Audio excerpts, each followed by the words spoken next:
Whoa, that's a bird exploding. I've never seen this before and never thought the world of AI in trains would be so gruesome, but it's also innovative. And here's what's crazy. AI is helping situations like this from becoming catastrophes. I think about birds impacting planes. I've never thought about birds impacting trains. Yeah. Thomas Rosinski is the CEO of Transmission Dynamics. Sometimes birds do collide with the pantograph, and that can lead to some very significant impacts that can cause quite significant problems as well. Misalignment of the pantograph. Okay, I had to look up what a pantograph is. It's that arm on top of an electric train, and it connects with the overhead lines to power the train. We've developed a system which sits on the roof of a train. It continuously monitors that interaction. They're using all kinds of high-tech sensors. He says they then use AI to detect any abnormalities. This is what the AI looks like. You can see that a chip was formed, and again, that's then automatically reported. The problem is that if that would go unnoticed, then the overhead line can get stuck in the chip that's formed, and that in itself can cause the overhead line to then get pulled down. It's important because what they find can save us from disaster.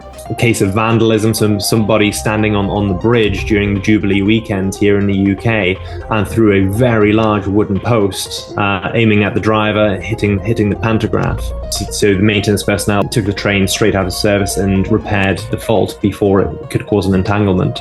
He says this type of technology helps prevent costly repairs and it keeps us passengers from having to deal with massive delays. On an emotional level, like personal level, knowing what you know about sensors and being able to detect some of this, like what happens when you actually see something go wrong?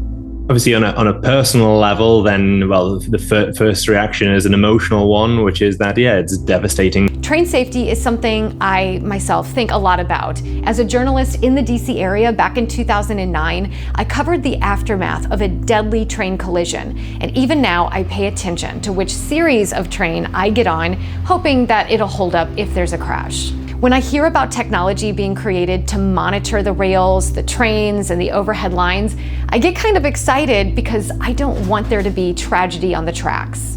Our passion is to design these sorts of systems that are at the forefront of technology. We call our portfolio Trains with Brains. He says they're looking at all kinds of data, including vibrations, temperature, bolts, and even the electrified third rail. We've then been embedding intelligence into the sensors. He says their technology is being used on trains all around the world, including the US, Scandinavia, Ireland, Brazil, and many other countries. It's great to see that they are really making a difference. Trains aren't the only place technology is helping prevent disasters. In this video, I step inside a Black Hawk helicopter in VR to see the technology being developed to help prevent mid-air crashes.